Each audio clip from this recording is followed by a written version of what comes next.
A라는 선교 단체에서 선교사를 모집했습니다.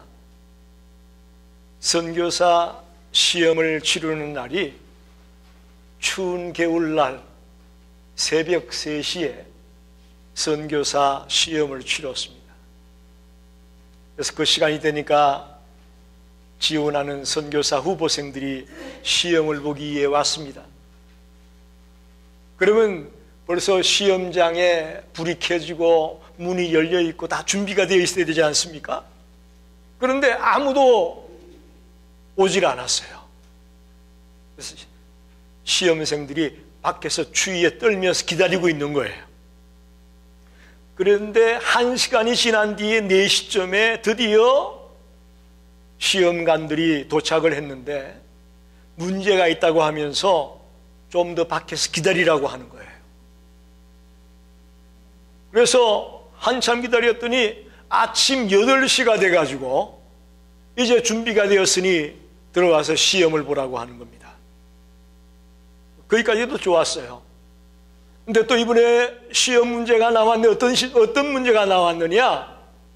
아니 뭐 구약에서 신약에서 이런 시험이 나올 줄 알았더니 2 곱하기 2는 얼마냐? 4 곱하기 4는 얼마냐? 이런 어린아이들도 풀 수 있는 유치한 문제가 나왔어요. 참 이상한 시험입니다. 여러분, 왜 선교사 후보생을 뽑는데 이런 시험을 치렀을까요? 거기엔 이유가 있습니다. 누가 불평하는 사람이 없는가 보고 싶었던 겁니다. 터무니없는 상황을 당해서 감정을 폭발하는 사람은 없는가 보고 싶었던 거죠. 이런 유치하기 짝이 없는 문제를 내놓고 이 문제를 앞에 놓고서 찢어버리면서 이게 무슨 시험이야 하면서 거부 반응을 일으키는 사람은 없는가 보고 싶었다는 거죠. 새벽 3시에서 1시간 기다렸는데 또 기다리려고 합니다. 열악한 환경입니다. 그 열악한 환경 속에서도 견딜 수 있는 마음의 준비를 갖춘 자냐? 이런 자를 보기 위해서 고의로 선교사 시험을 치렀다는 겁니다. 여러분, 저는 이 시험이 매우 적절하다고 봅니다. 제가 1985년에 개척교회를 시작을 했으니까 올해로 꼭 35년이죠. 그런데 전도사 시절까지 따지면, 군종사병 때까지 따지게 되면 40년이에요. 40년 목회의 길을 걸어오면서 이 선교사 후보생 시험 치는 것 같은 환경을 목회 현장에서 매일 만났습니다. 항상 만났어요. 도저히 상상할 수 없고 예측할 수 없는 일이 벌어지는 곳이 선교 현장이고 목회 현장이에요. 그래서 왜 선교사를 뽑는데 이런 터무니없는 시험을 치렀을까? 저는 이해가 된다는 거예요. 여러분, 직장에서 한 직원을 뽑을 때 어떻게 뽑는지 아십니까? 쉽지 않아요. 필기시험을 치릅니다. 인터뷰를 합니다. 그리고 거기서 겨우 통과한 사람이 바로 정식 직원이 되는 것도 아니에요. 인턴으로 또 일하게 됩니다. 일정 기간 동안 인턴으로 일하면서 테스트를 받습니다. 프리젠테이션을 합니다. 여러 가지 과정을 거친 뒤에서 또 몇몇만 추리는 거예요. 몇몇만. 그래서 정식 직원이 되는 사람이 있고, 임시직으로 잠깐 있다가 떠나는 사람도 있고, 인턴으로 있다가 끝나버리고 못 오는 사람도 있고, 한 기업체의 직원이 되는 것도 이렇게 까다롭습니다. 하물며 하나님께서 하나님의 사람을 쓰실 때에 아무나 쓸까요? 그렇게 생각했다면 여러분 오해입니다. 오산이에요. 여러분이 생각하기엔 시카고 열린교회 작은 교회니까 아무나 일꾼 되는 거지, 천만의 말씀 만만의 말씀이요. 하나님이 아무나 사람 쓰지 않습니다. 하나님의 일을 맡길 때는 하나님의 마음에 맞는 자들을, 하나님이 맡길 만한 자들을 뽑아 쓰신다는 것을 명심하기 바랍니다. 오늘 디모데후서 2장에 보면 그릇에 대한 이야기가 나와 있습니다. 오늘 이 말씀을 가지고 하나님이 쓰시는 사람이 어떤 사람인지 같이 생각해 보고 싶은 겁니다. 20절에 보니까 큰 집에는 그랬죠? 큰 집이 뭘까요? 큰 집이 뭘 의미할까요? 하나님의 교회를 말합니다. 그리고 큰 집에는 그릇이 있는 어떤 그릇이 있다고 했습니까? 금그릇, 은그릇, 나무그릇, 질그릇이 있다고 하죠? 이 그릇은 뭘 의미합니까? 맞습니다. 좀 이렇게 빨리빨리 따라와 주셔야 돼. 이번 헌신 예배인데 너무 조용하시면 안 돼. 그릇은 성도들을 말하는 겁니다. 하나님의 집에는 여러 다양한 그릇이 있습니다. 그렇습니다. 교회 안에는 다양한 성도들이 모여 있습니다. 그런데 크게는 둘로 나눌 수 있어요. 첫째는 기 쓰는 그릇이 있고, 둘째는 천이 쓰는 그릇이 있다. 우리 임원들뿐만 아니라 이 자리에 모인 우리 모든 시카고 열린 교회 성도들이 기 쓰는 그릇이 되기를 간절히 소원합니다. 오늘 말씀을 통해서 저와 여러분이 기 쓰임 받는 그릇이 되기 원합니다. 한평생 살다 갈 인생 이왕이면 천이 쓰는 그릇으로 쓰임 받다 가지 말고 귀하게 쓰임 받는 그릇으로 쓰임을 받다가 주님 앞에 가게 되기를 간절히 원합니다. 저도 그게 소원이에요. 저도 그게 소원이에요. 하나님 앞에 귀하게 쓰임 받다 가는 목사가 되고 싶어요. 특별히 오늘 임원들이 이 말씀을 통해 도전받고 용기를 내시기를 바랍니다. 그럼 어떤 그릇을 하나님이 쓰시느냐? 첫째는요, 깨끗한 그릇을 쓰십니다. 깨끗한 그릇. 오늘 본문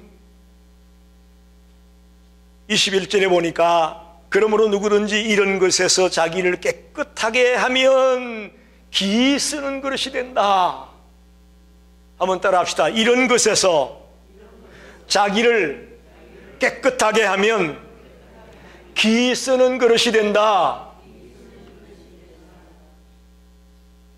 하나님은 능력 있는 자를 쓰는 거 아니에요.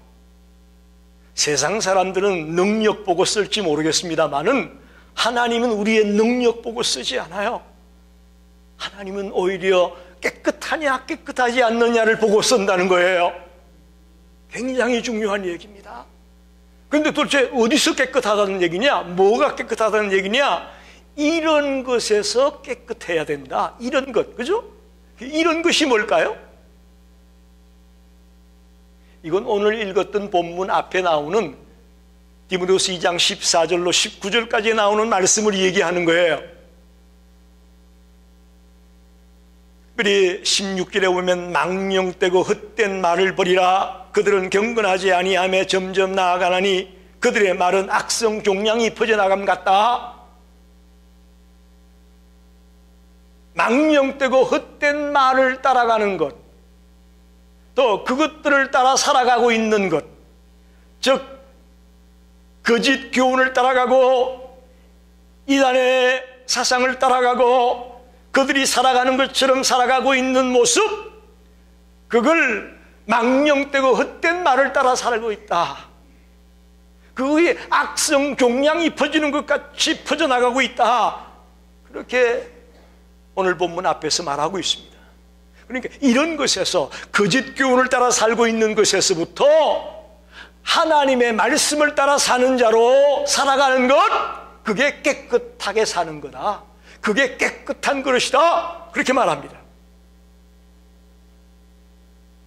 혹시나 우리가 주님을 믿는다고 하면서도 주님의 말씀에 순종하지 못하고 주님의 말씀을 따라 정결하게 살지 못하고 있었다면 오늘부터 결단하십시다.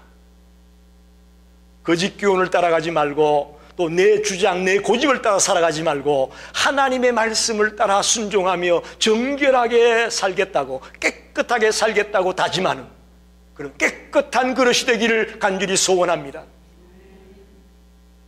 레위기 11장 45절에 보니까 내가 거룩하니 너희도 거룩할지니라. 할렐루야. 하나님은 거룩하시니 너희들도 거룩하라고 말씀합니다. 그렇기 때문에 하나님은 우리가 죄에 물들어서 거룩하지 못한 모습으로 하나님의 일꾼이 되는 거 원치 않습니다. 능력 있으니까 죄 좀 지어도 뭐 능력 가지고 하는 거지. No! 하나님은 그거 원하지 않아요. 능력 좀 없어도 거룩하고 깨끗하게 정말 진실되게 하려고 하는 자들을 하나님 쓰신다는 사실이에요. 모르겠어요. 눈에 보기에는 뭐 잠깐 동안은 능력 있는 사람이 앞서가 나가는 것 같고 쭉쭉 올라가는 것 같을지 모르겠습니다만은 궁극적으로 주님 앞에 섰을 때에 주님을 닮아서 거룩한 모습으로, 깨끗한 모습으로, 정결한 모습으로 달려고 하는 그들이 하나님이 인정하는 그릇이고 하나님이 인정하는 일꾼임을 믿습니다. 자꾸 우리는 세상의 생각을 가지고 교회 안에서도 적용을 하려고 하는 게 문제예요. 세상에서는 주로 뭘 봅니까? 외모를 봐요. 외형적으로 학벌이 어떻게 되냐? 뭐 몸이 얼마나 건강하냐? 뭐 친화력이 얼마나 좋으냐 등등 외적인 것 가지고 자꾸 세상은 봅니다. 그러나 하나님의 집에서는요, 외모 가지고 보지 않아요. 하나님은 하나님의 말씀에 순종하는 정결한 삶을, 깨끗한 삶을 사느냐 그렇지 않느냐, 그걸 하나님의 집에서는 보는 거예요. 그렇기 때문에 오늘 헌신 예배드리는 우리 모든 임원들이, 또 우리 모든 성도들이 깨끗한 그릇이 되려고 몸부림치게 되시기를 간절히 부탁드립니다. 그럼 우리가 하나님이 쓰는 그릇이 될 수 있는 거예요. 여러분, 집에 가서 물 한 잔 먹으려고 한다고 합시다. 누가 먹다가 놔둔 컵에다가 따라 먹는 사람이 있어요? 있냐고요? 없잖아요. 좀 못생겨도 깨끗한 그릇, 그 그릇에다 물을 받아 먹지 않습니까? 이 너무나 자명한 이야기예요. 그렇기 때문에 2020년 한 해를 달려나가면서 저와 여러분이 깨끗한 그릇이 되겠다고 주님 앞에서 몸부림을 치게 되시길 바랍니다. 그러면 하나님이 여러분을 귀하게 쓰실 겁니다. 두 번째는 지혜로운 그릇을 쓰십니다. 세상 사람들은 지식이 있으면 인정을 해줍니다. 그러나 하나님은 지식보다도 지혜를 가지고 있는 자를 인정하고 그들을 쓰신다는 것입니다. 도대체 오늘 본문에서 지혜가 뭘까? 여기 보세요. 22절에 또한 너는 청년의 정욕을 피하고 주를 깨끗한 마음으로 부르는 자들과 함께 의와 믿음과 사랑과 화평을 따르라. 어리석고 무식한 변론을 버려라. 그렇게 말합니다. 여기 너는 오늘 디모데서를 받아보는 디모데를 말하는 거예요. 사도 바울이 디모데에게 보낸 편지지 않습니까? 너는 청년의 정욕을 피하라. 이때 디모데의 나이가 30대 후반 40대 초반 이 정도 나이로 봅니다. 청년의 정욕을 피하라. 피할 것 피하라는 거예요. 의와 믿음과 사랑과 화평을 따르라. 따를 것을 따르라는 거예요. 무식한 변론을 버려라. 버릴 것을 버리라는 거예요. 이게 지혜예요. 따라합시다. 피할 것 피하고, 따를 것 따르고, 버릴 것 버리는 것이다. 그게 지혜예요. 여러분, 성경이 얼마나 오묘한지 몰라요? 세상의 말로 지혜를 설명하려면 참 막막해요. 오늘 성경에 너무나 지혜가 명확하게 나와 있습니다. 피할 것 피하는 거야. 따를 것을 따라가야 돼. 버릴 것은 버려야 돼. 그러면 지혜로운 자가 되는 거야 하고 우리에게 말하고 있습니다. 여러분, 30대 후반이나 40대 초반의 사람들만 정욕을 피해야 됩니까? 제가 지금까지 목회하면서 남녀노소 불문하고 누구에게나 이 정욕의 문제는 늘 위험합니다. 늘 위험한 거예요. 그래서 오늘 특별히 우리 임원들이 주의 일 감당해 나갈 때에 정욕을 피하라는 이 말씀을 마음속에 깊이 새기기를 바랍니다.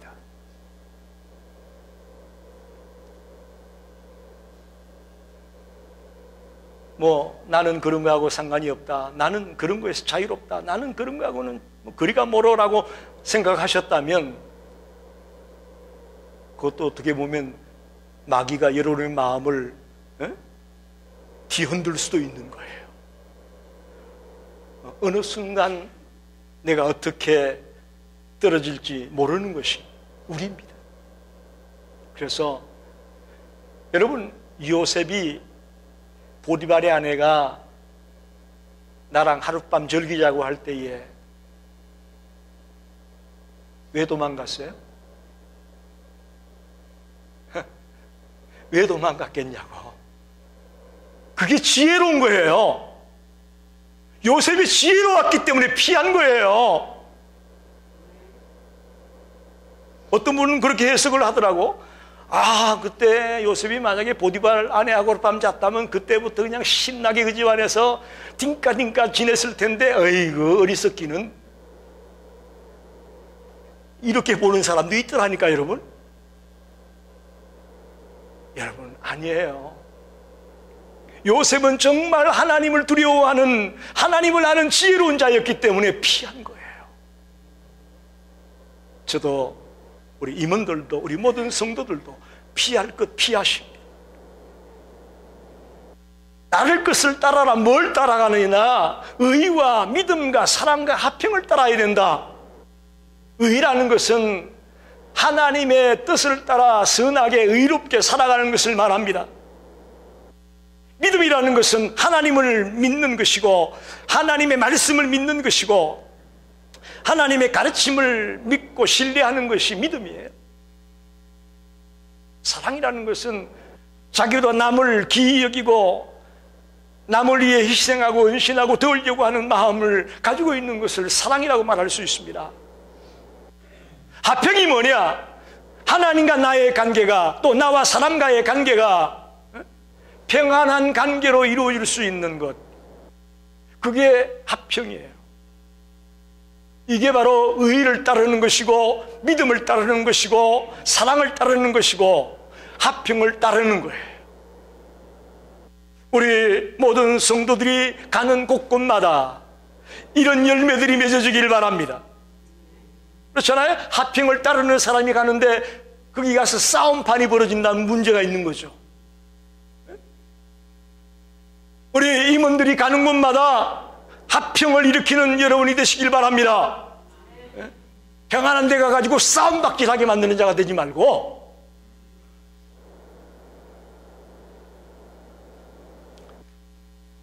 버릴 것을 버려라. 어리석고 무식한 변론을 버려라.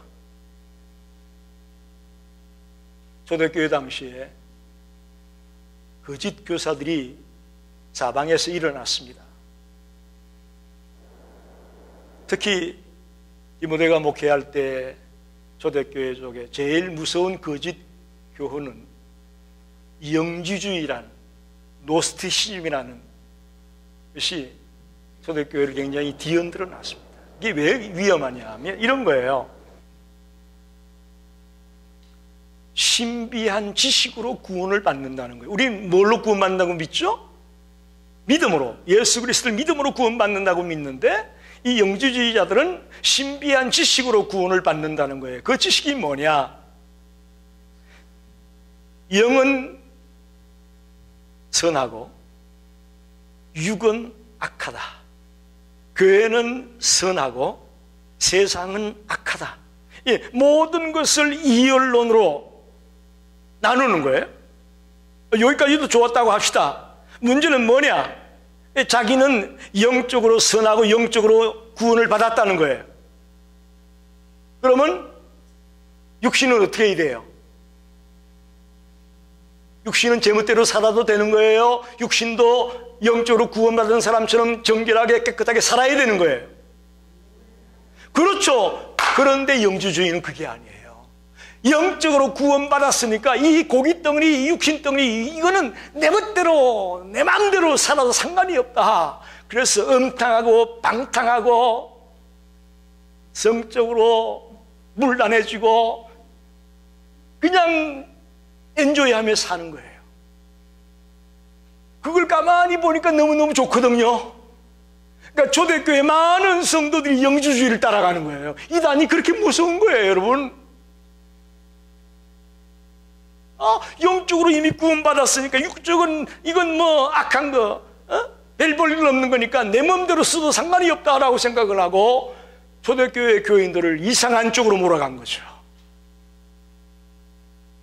그래서 무식한 변론을 버리라. 그들하고 말다툼하고 싸움하고 그러지 말고 아예 그걸 버려.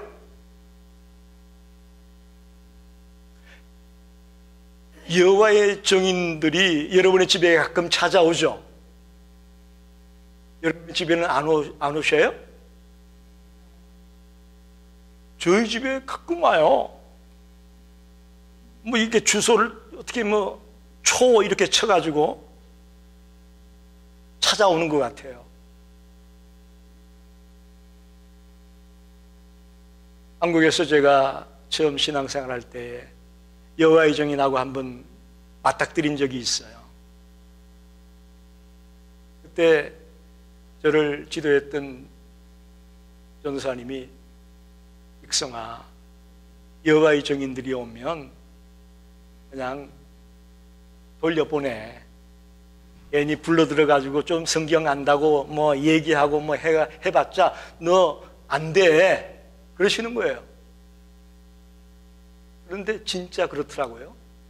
그 친구들은 성경을 딸딸딸딸 외워가지고 와요. 하나님, 여호와, 여기에 대한 걸 딸딸딸딸 다 외워가지고 착착착착 이 질문하면 이렇게 답하고 이 질문하면 이렇게 답하고 다 공부를 해가지고 와요. 그런데 가끔 신학적으로 또 성경적으로 지식 있는 성도들이 있지 않습니까? 그들에게 만약에 졌어요. 그러면 슈퍼바이저를 데리고 와요. 다음에 올 때는 자기 여호와의 증인 가운데 우두머리를 데리고 와. 계속 논쟁하는 거예요. 계속. 해결이 나지 않습니다. 그래서 전도사님이 그래서 여호와의 증인이 오면 돌려보내라고 하는 거지. 성경에 대해서 좀 얘기합시다 그러니까 어서 오십시오 이랬다가는 어려워진다는 얘기가 그 얘기구나 하는 걸 알게 됐어요. 여러분, 버릴 것 버려야 돼요. 그게 지혜예요. 그래서 오늘 정인의 정욕을 피하고 의와 믿음과 사랑과 화평을 따라가고 또 무식한 변론을 버려라. 그게 어떤 그릇이라고요? 그게 지혜로운 그릇이에요. 우리 임원들이 지혜로운 자가 되길 바랍니다. 지혜롭게 이 맡은 사명도 감당하셔야 되는 거예요. 특별히 오늘 따르는 것 중에 보면 함께 그랬죠. 함께 의와 믿음과 사랑과 화평을 따르라. 함께. 이 함께라는 말을 여러분 주목하셔야 돼요. 여러분 한 사람만 지혜로우면 안 되는 거예요. 여러분, 한 사람만 깨끗하면 안 되는 거예요. 우리 교회 안에 속한 모든 형제자매들이 함께 지혜롭고 함께 깨끗해지길 바랍니다. 함께 해야 돼요.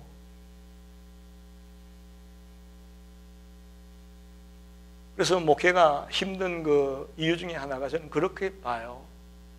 교인이 100명이면 100명의 교인을 다 같이 끌고 가고 싶은 것이 목사의 심정이에요.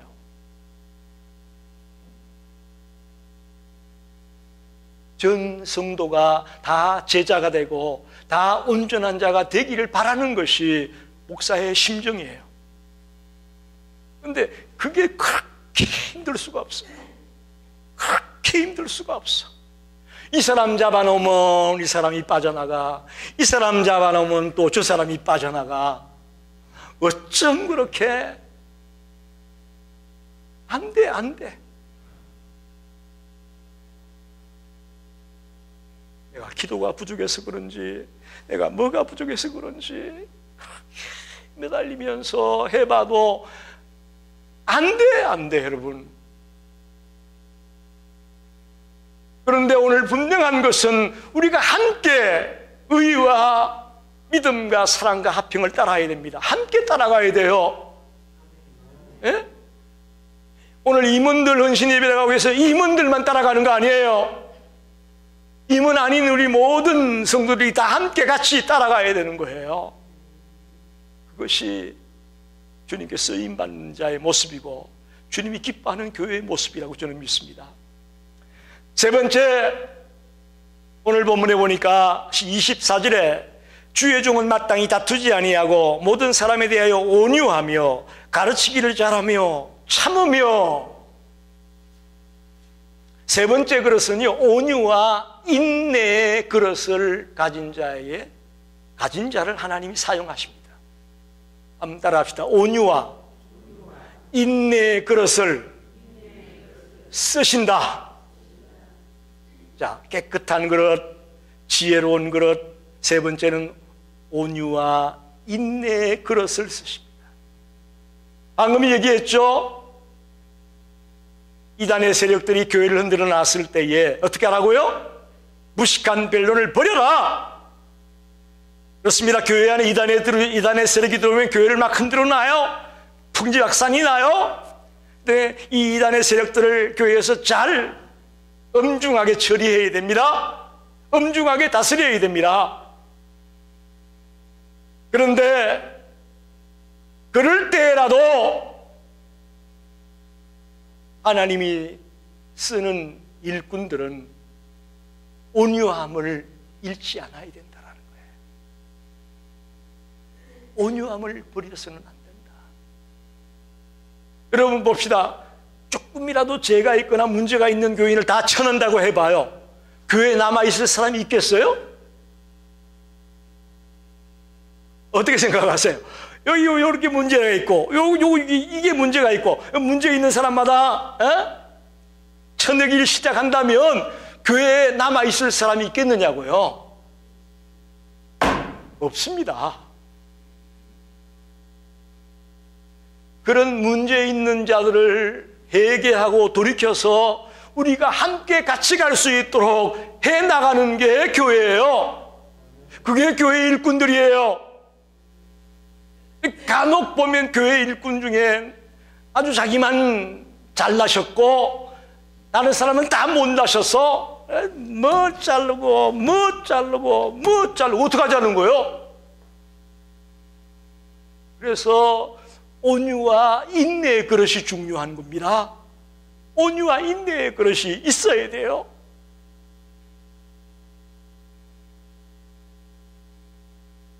구약에 보면 모세가 출애굽해서 이스라엘 백성을 이끌고 가나안 땅으로 가지 않습니까? 특별히 민수기에 보게 되면 백성들이 모세와 아론을 원망합니까? 아니면 칭찬해 줍니까? 순 원망이요. 아니면 완전히 원망이요. 물 없다고 투정합니다. 만나주니까 고기 안 준다고 투정합니다. 하여튼 뭐 사사건건 투정이요. 사사건건 원망이야. 민수기 13장에는 드디어 가나안 땅에 12명의 정탐꾼을 보냈습니다. 돌아와서 보고하는데 10명은 부정적인 보고를 하잖아요. 우리 죽었어. 우리 이제 끝났어. 안 돼. 여호수아 갈렙 두 사람만 긍정적인 보고를 하죠. 그랬더니 백성들의 반응은 어때요? 다수결이요, 다수결. 10명이 부정적인 보고를 하니까 백성들이 들고 일어났습니다. 모세를 향해, 하나님을 향해 원망하기 시작합니다. 차라리 우리를 애굽 땅에서 죽게 놔둔지 강야에서 죽이든지 하지 왜 저 땅에 들어가서 칼에 맞아 죽게 하느냐. 아주 그냥 원망이 극에 달했어요. 참다가 하나님이 화가 났어요. 하나님이 뿔이 났어. 여러분, 하나님은 화 안 내실 것 같죠? 하나님도 화가 나셨어. 뭐라고 하시느냐? 내가 전염병으로 그들을 쳐서 다 죽여버리고, 모세야, 내가 너를 통해 새롭게 강한 나라를 만들겠다. 아멘이 아니요, 이게. 하나님이 오죽가 안타까우면 원망하는 백성의 소리를 듣고 다 전염병으로 죽여버리고 너랑 같이 새롭게 나라를 만들겠어. 그때 모세가 뭐라고 대답을 했겠어요? 하나님, 아유 잘하셨어요. 그렇게 하십시다. 그렇게 했나요? 그게 아니라는 거예요. 민수기 14장 19절에 가니까 모세가 하나님 앞에 기도, 하나님 용서해 주십시오. 하나님이 백성들이 주님을 원망했습니다. 어리석어서 그렇습니다. 용서해 주십시오. 살려주십시오. 회개하면서 백성들을 살려달라고 온유한 마음으로 껴안고 있는 모세를 보게 돼요. 정말 눈물 납니다. 하나님이 쓰는 그릇은 이런 그릇이에요. 저도 그렇고 여러분도 그렇고 하나님이 있는 그대로 쳤다면 벌써 끝났어요. 저 그거 압니다. 그거 알아요. 그러나 하나님은 참아주시고 또 참아주시고 인내하면서 기다려줬기 때문에 그나마 이만큼 왔어요. 그러니 우리 모두가 온유와 인내의 그릇이 되어야 돼요. 문제가 있는 것, 잘못된 것 그냥 무조건 포용하자는 건 아니에요. 에? 엄중하게 처리해야 됩니다만은, 그러나 회개하고 돌이켜서 같이 갈 수 있도록 온유한 마음으로 인내하면서 기다려주는 것, 그런 일꾼이 필요하다는 거죠. 그런 일꾼이 필요하다는 거예요. 마지막으로 오늘 본문에 있는 내용은 아닙니다만은 성경 전체적으로 하나님이 쓰는 그릇은요, 성령 충만한 그릇이라는 것을 기억하세요. 성령 충만한 그릇.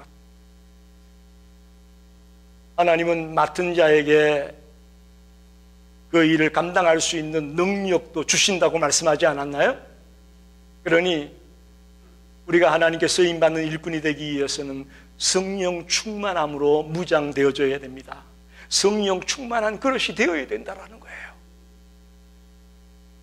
우리가 사는 세상은, 우리 집사님도 기도했지만 지금 코로나 바이러스 때문에 온 세계가 지금 난립니다.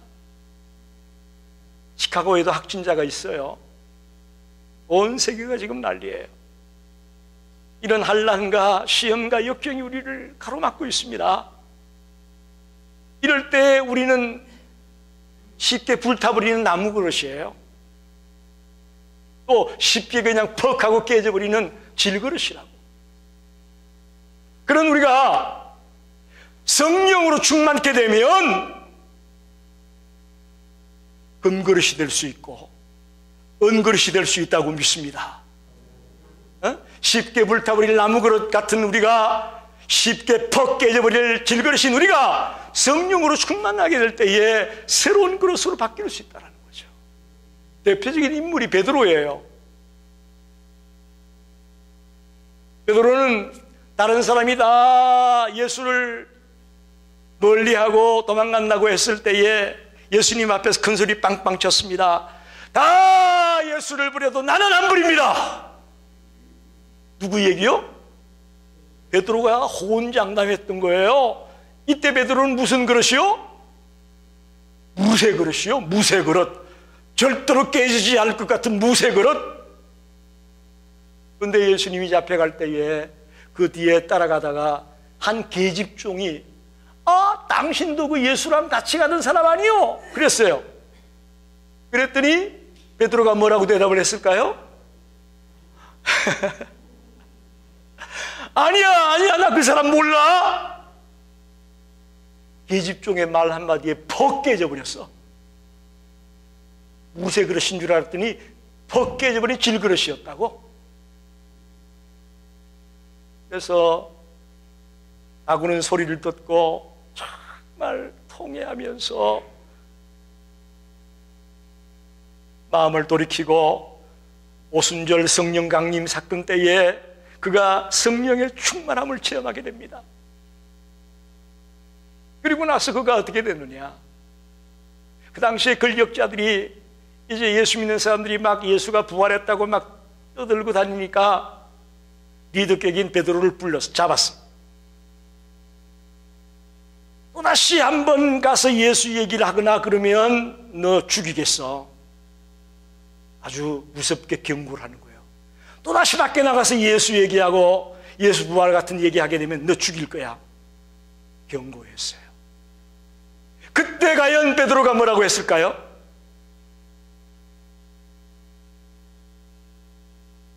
성령 충만 받기 전에 베드로 같으면 퍽 깨져버렸을 텐데 성령의 충만을 받고 난 베드로가 되니까 달라졌어요. 여보시오, 내 말 좀 들어보소. 내가 당신들 말을 듣는 게 옳소? 하나님의 말씀을 듣는 게 옳소? 나는 직접 예수가 십자가에 죽었다가 다시 살아난 걸 봤소. 근데 내가 그 얘기를 안 할 수가 있겠소? 나는 하나님의 말씀을 따를 수밖에 없고 외칠 수밖에 없어. 죽이려면 죽이시오. 죽이려면 죽이시오. 이게 성령 충만한 그릇이 된 베드로의 모습이에요. 오늘 2월 첫째 주일입니다. 우리 사랑하는 임원들이, 오늘 우리 성도들이 이 말씀을 통해 도전받아야 됩니다. 내 힘으로 안 돼요. 우리 신앙생활이 내 힘으로 안 되는 거예요. 성령의 능력으로 무장하지 않고서는 감당해낼 수 없는 게 신앙생활임을 알아야 돼요.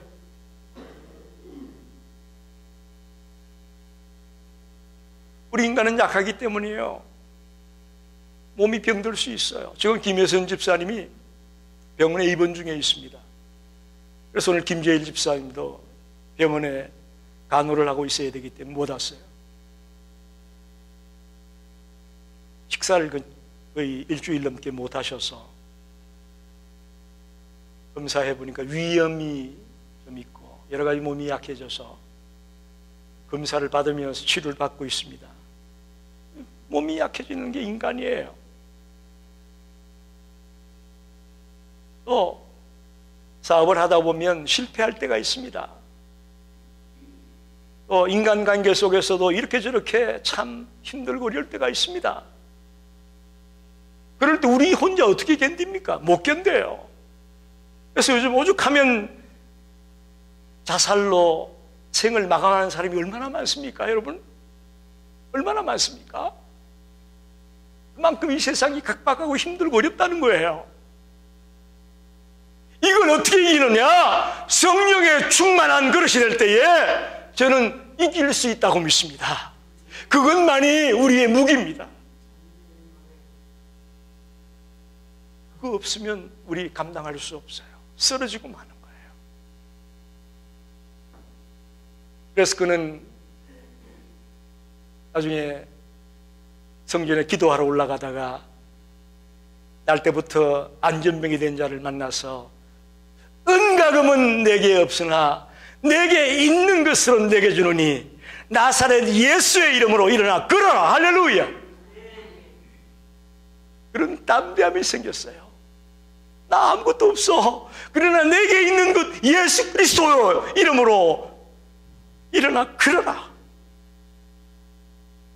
성령 충만한 그릇을 가진 자에게 있는 일어나는 하나님의 역사였어요. 말씀을 정리합니다. 오늘 우리 임원들이 이 말씀을 꼭 가슴에 새기길 바랍니다. 4가지 그릇이에요. 깨끗한 그릇, 지혜로운 그릇, 온유하고 인내하는 그릇, 성령 충만한 그릇. 이 그릇을 갖고 달려나가면 하나님이 여러분을 기이 쓰실 것을 믿습니다. 우리 모든 성도들도 마찬가지입니다. 임원들만 들어야 되겠다가 아니에요. 오늘 나에게 주는 말씀으로 받으셔야 됩니다. 결론적으로 제가 한 가지 드리고 싶은 말씀은 거룩을 잃어버리지 말아야 됩니다. 우리가 막 일하다 보면요, 뭐가 옳은지 그런지도 모르고 막 무조건 뛰어가요. 아니에요. 거룩을 잃어버리면 안 돼요. 삼손이 머리를 잃어버렸을 때에 아무것도 할 수 없었죠. 지금 어떻게 보면 우리 21세기의 이 교회들이 이렇게 무능해진 이유가 뭐냐? 거룩을 잃어버렸기 때문이에요. 오늘 하나님의 교회가 거룩을 잃어버렸고, 오늘 하나님의 백성들이 거룩을 잃어버렸기 때문에 무능한 교회가 되고 말았어요. 손가락질 않는 교회가 되고 말았어요. 이 사실을 꼭 명심하셔야 됩니다. 이 시카고 열린 교회가 거룩을 회복해야 돼요. 거룩을 잃어버리지 않는 교회가 될 때에 하나님이 사용하는 교회가 되고 하나님이 기뻐 쓰시는 교회가 될 것을 믿습니다. 기도합니다.